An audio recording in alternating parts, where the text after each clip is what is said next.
Hey, what's going on, everybody? It's the Short Sports Show. I'm your host, Daniel Short. Got a good episode talking about what happened last night in Thursday Night Football, both for the college football and the NFL. Also, what to watch for this week. But before we get into all of that, make sure you follow me on Twitter at short_sports24-7. Also on Facebook, The Short Sports Show. And if you missed this episode or any other episodes, don't worry, I got you covered. Go on The Short Sports Show on YouTube. Just type it in. You'll find me. Make sure you like and subscribe to the channel. And, well, first of all, today's Friday the 13th. And usually people say, it's supposed to be a weird day. Last night was a weird night. And as, now this has been episode 5. If you listen to all of them, you know that I'm a TCU football fan. And even a San Diego Charger fan, and we'll talk about that a little bit later on what happened on Monday night. But last night's game between TCU and Texas Tech, TCU got robbed of a victory. And I'm not saying that, because I'm a TCU fan. If you watch the game, it doesn't matter what team you favor for, even if you're a Tech fan. And if you're a smart Tech fan, you'll realize TCU got cheated. Now, I understand, the team is supposed to play at, a level where the referees, no matter what call happens, the team is supposed to just execute their game plan and win it and not rely on what the referees say. And I understand that. But the point is, TCU tied the game up 10-10. And if you watch it from there, if you have a Watch ESPN app, if you find the game somewhere else on the internet, go watch it when the game was tied 10-10 and just watch it from that point on. And you'll see how TCU got robbed of a victory back-to-back years against Texas Tech. Last year, I saw the game, and there should have been offensive pass interference calls on Texas Tech, their receivers. 3 calls that should have been that led to touchdowns for Texas Tech. That game should have never gone triple overtime, and Texas Tech should have never got the victory. TCU ended up losing that game in 3 overtimes, 56-53. Then this game was a complete opposite. Close game. TCU defense did an excellent job at shutting down Texas Tech offense to just 10 points. Even though the final score was 20-10, those other extra 10 points that Texas Tech got should have never ever happened. Now, TCU offense was terrible that entire night. So I understand that. We're not the best that we should have been. But to have, knowing the feeling that TCU, that the referees took the game away when we had a fumble that should have been, that we took a fumble away from them, however else you want to put that right now. We should have got it, and it was clear evidence. The announcers, everybody, if you go on Twitter, you go on anything you want to look at, it clearly shows TCU should have got the ball, and we did it, and then we ended up losing. Basically, referees blew it, and now we lost. Again, we did not play the best that we should have played. So I'm not going to say, that, we were all great and this and that, because we weren't. The offense was terrible, and the offensive coordinator for TCU should be fired. And I saw a tweet, and it said, Jared Anderson, who's the offensive coordinator for the TCU Horned Frogs, said that he is the Manny Diaz of offensive coordinators. And as most of you may have heard, Manny Diaz, at the time was the defensive coordinator for Texas, got fired after giving up all this other stuff. So again, TCU just got robbed. That was just my 2 cents. And, that's what happened. And it sucks knowing that feeling. And also, San Diego Charger game, Monday night, I didn't pay too much attention because, San Diego blew it again. But, man, it's a bad year for football for me. Also, one quick little thing that I wanted to bring up, and I'm not going to, if you're new to the show, don't think this is all about rants. I don't really like doing that. I just need to get my point out there and let people know. But earlier in the week, Roger Goodell came out, the NFL commissioner, came out and said that if one fan complains about the Washington Redskins name, it should be a concern for the NFL, and it should be reviewed. And most people, I did one of those polls on ESPN. It said, should the Washington Redskins change their name? 72% of America said no. And what people don't realize is, and I'm not going to get too much into it because it is a very, very touchy subject, but the Washington Redskins name is basically the N-word to Indians, if you think about it. It really is. So, and the reason they don't change it is because there's such a small population of Indians that, they really don't get, they, not that they don't have a voice, but there's so few of them that, they can't really, protest, I guess you can say. And again, it's a very touchy subject. I didn't want to get too much into it, but I just think it should be brought up and just be heard that, realize what it is.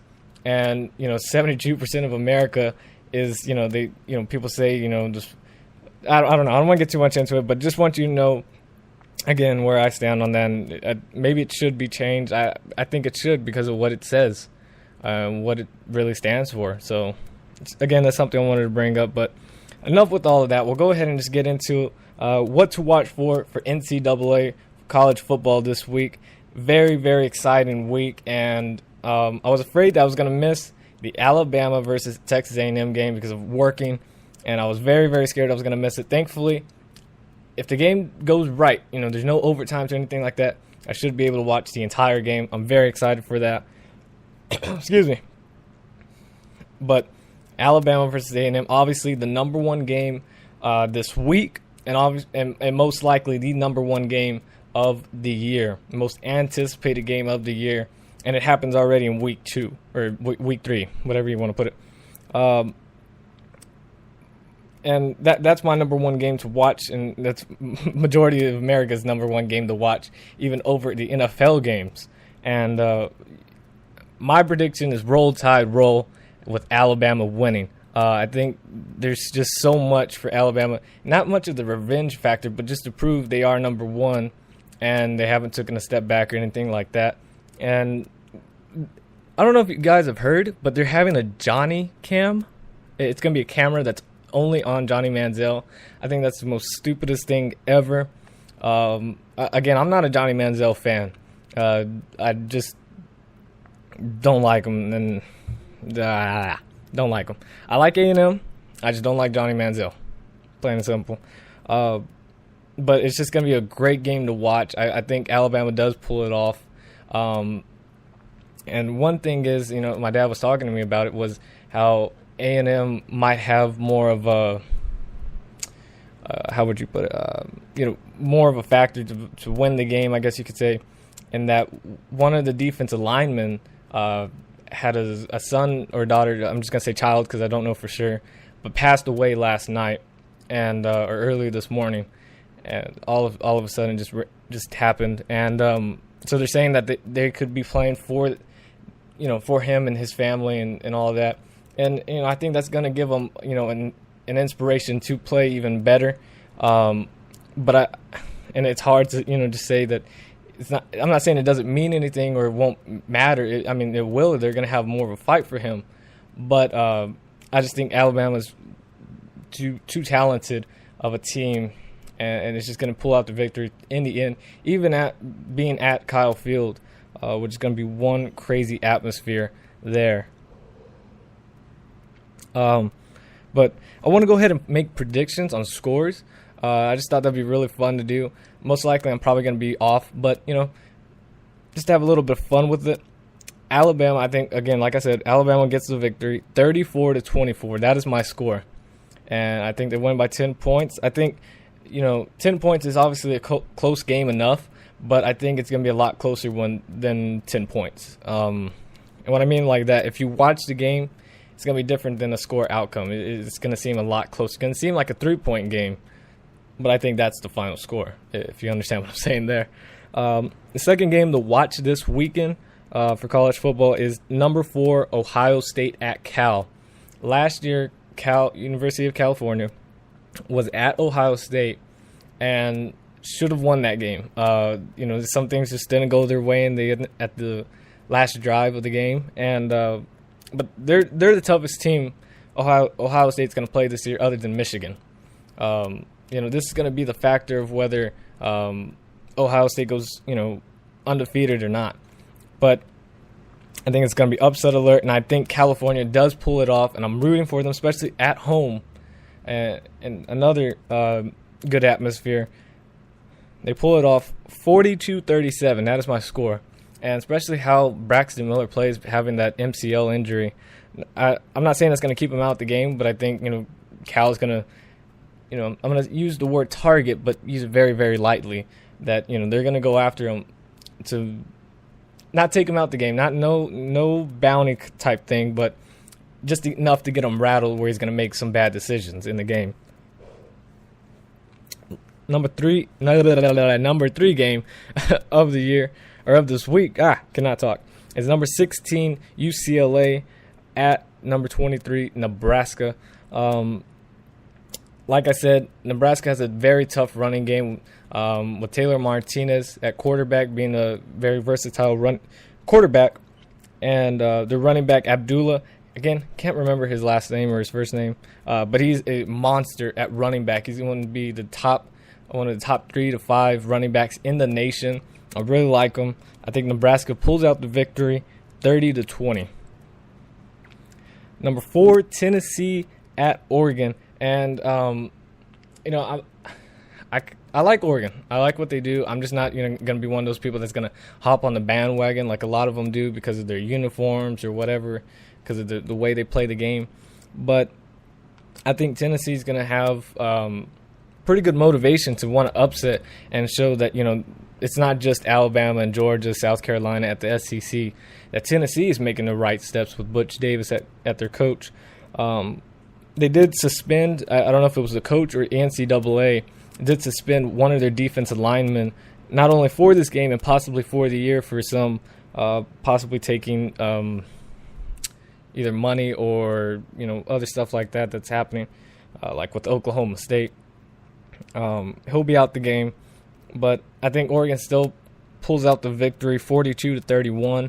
But I think it's their second test of the year, and it's going to be a lot more tough of a game than Virginia put up. And I thought Virginia was going to put up a little bit better of a fight, but they didn't. Number 4, I messed up. I added another game. Either way, 2 more games. Tulsa at number 14, Oklahoma. Blake Bell will start at quarterback because Knight, I can't remember, I think it's Travis Knight, will be out due to injury. I think Tulsa pulls the upset on the road at Oklahoma. Again, they're still in the state of Oklahoma, but on the road, beats Oklahoma, knocks them out of the top 15, 28-17. In the last game, number 25, Ole Miss at Texas University, not University of Texas, Texas University.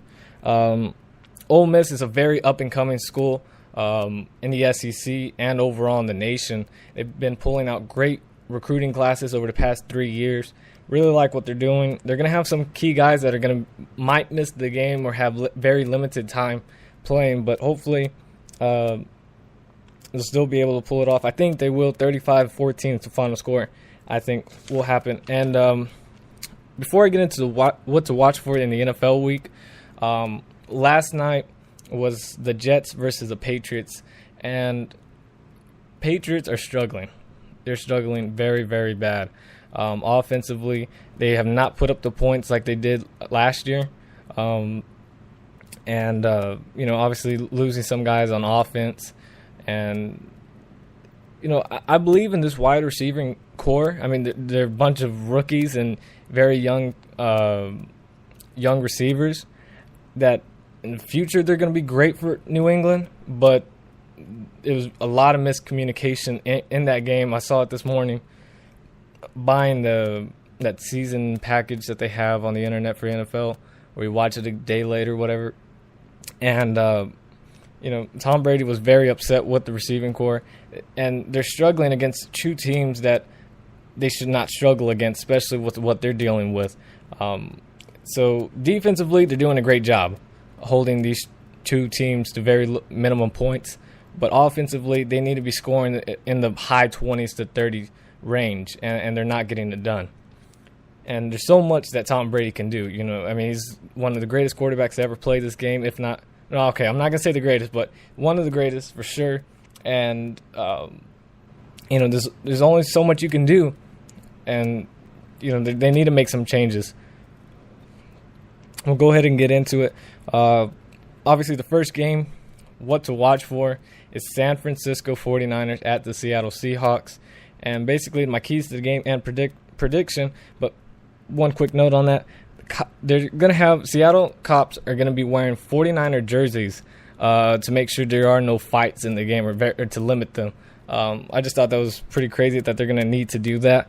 But San Francisco 49er fans do get in a lot of fights. And also, Seattle is going for that world record, the Guinness World Record, to have the loudest crowd that's ever been in. Well, I don't know the specifics of it, but they're trying to be the loudest crowd at some point during the game and make the most noise. I live about 10 minutes from the stadium. That's without traffic. I doubt I'll be able to hear it, but I think that'd be very cool if I could. I think that's a stretch, but that's just really a cool idea if I could be able to hear it during sometime at point of the game. San Francisco 49ers, they look very, very tough this year. I'm already just ready to say this, and I know we've only been through 1 week of the football season in the NFL, but I think it's going to be the 49ers versus the Denver Broncos in the Super Bowl, which, I wasn't really expecting. I don't really want Denver to go because as a Charger fan, I don't want them to make it to the Super Bowl. But the way Denver looks this year, and they can only get better. They can only get better. And same for San Francisco. They're getting it done. And I think San Francisco is just going to be too tough for Seattle. Seattle struggled against a pretty solid Carolina team. But the way Seattle should have performed should have been, at a much higher level than the Panthers are. But I think San Francisco just pulls this out. 24-17 will be your final score. Number 2 game of the week is Denver at New York Giants. I would just say New York, but just make sure. Like I said, Denver's on a roll. Offensively, they're going to be the best offense in the NFL. And defensively, they're going to miss Champ Bailey, but again, I don't know how much that's going to hurt him. I don't know where he's really at this year. Maybe he's not still the same Champ Bailey that we all know.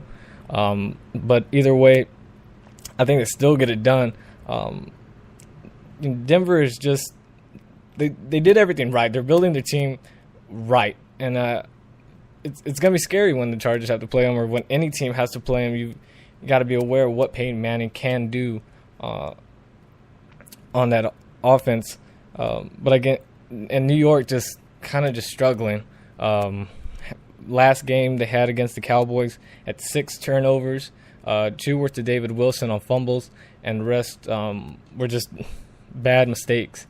And I just think New York Giants are just kind of on a downturn, even though I like the receiving core, but these guys need to step up huge. And I just don't think they'll do it this week, and maybe it'll open their eyes after an 0-2 start that something needs to be done. I think final score will be 35-14. Denver wins it. Number 3 game, what to watch for, is the Washington Redskins at the Green Bay Packers. RG3, is he really healthy? That's my question. Is he healthy? Apparently, there were reports that there were people upstairs telling the Washington Redskins to have RG3's leg covered with the knee brace. I didn't really look too much into it, but that's what I was hearing. And obviously a tough loss for Green Bay last week when they played the 49ers. And I just don't see Green Bay, especially at now coming home, starting 0-2. And I just think Green Bay is going to want to shoot back and show that, they're still a very, very good team this year. And I think they get the victory 27-17. Number 4 game of the week, Minnesota at Chicago. Adrian Peterson looked very good. First run, it was over 70 yards, and he got a touchdown. That's a way to start, your campaign for breaking the record. I don't think he does it. I don't think he gets to 2,000. I don't think he gets close. I think he only gets 1,600 yards this year. And he was kind of just, after the first run, having that breakout run, he kind of was just not much of a factor afterwards. in the game. So I think just still have a very solid game against this Chicago defense that passing defense, they are still solid as they were last year. Rushing-wise, they're not the best. I like the linebacker for Chicago, who's a rookie out of Florida. Bostic, number 51. I think that's his name. Very solid linebacker. Chicago, I think they got lucky. A little lucky against Cincinnati. I was rooting for the Cincinnati Bengals in that game, and it didn't happen. They showed that they were pretty clutch, though. There's no doubt about it. And the offense looks like they're picking up the way the coach Tressman wants them to be. And, it's going to be a tough matchup against Minnesota's not the best defense, but hopefully Jared Allen can rattle up Jay Cutler and maybe make him make a few mistakes. Brandon Marshall's their main target. You just take him away and make them rely on the run and shut that down, and give it to Adrian Peterson and hope for the best. But I think Minnesota does get the victory, 28-24. Last game, Pittsburgh at Cincinnati. Pittsburgh is on a downturn, that's for sure. Losing to Tennessee at home is an embarrassment for the Pittsburgh Steelers. Ben Roethlisberger is not the quarterback that the team needs anymore. I don't think anybody else has really said it, but I think this might be Ben Roethlisberger's last year. Maybe not in the NFL, but for sure for the Pittsburgh Steelers. I think the Pittsburgh Steelers need to move on, and especially in the draft. It's going to be a very good quarterback draft class, so that needs to be a concern for them. And losing Pouncey for the year hurts them even more, especially offensive line has been a main struggle for this team over the past 3 to 5 years for Pittsburgh. So defensively they still look okay, but offensively they're going to have their struggles. And Cincinnati is has a very good defense. And so I just don't see Pittsburgh getting it done. And Cincinnati, they have the right people. They have the right team, the right steps that they need to be a very good ball club, and they're not. They need to step it up, both offensively and defensively. And like I said, I'm a TCU fan, so I love Andy Dalton, but he needs to step up and start making better decisions as a quarterback. Having 2 interceptions in the game last week was just very dumb passes that he made. And he's in his 3rd year, he's been to the playoffs. He's played good teams in the AFC North and in the AFC overall in the NFL. He's played good teams. He's won against good teams. He's also lost against some good teams, but he knows what to expect, especially as reading the defense. He needs to step up, and you can't just throw it to A.J. Green all the time. And they had success doing it last week, but these other receivers need to step up. And I like Bernard. Hopefully he can do pretty good.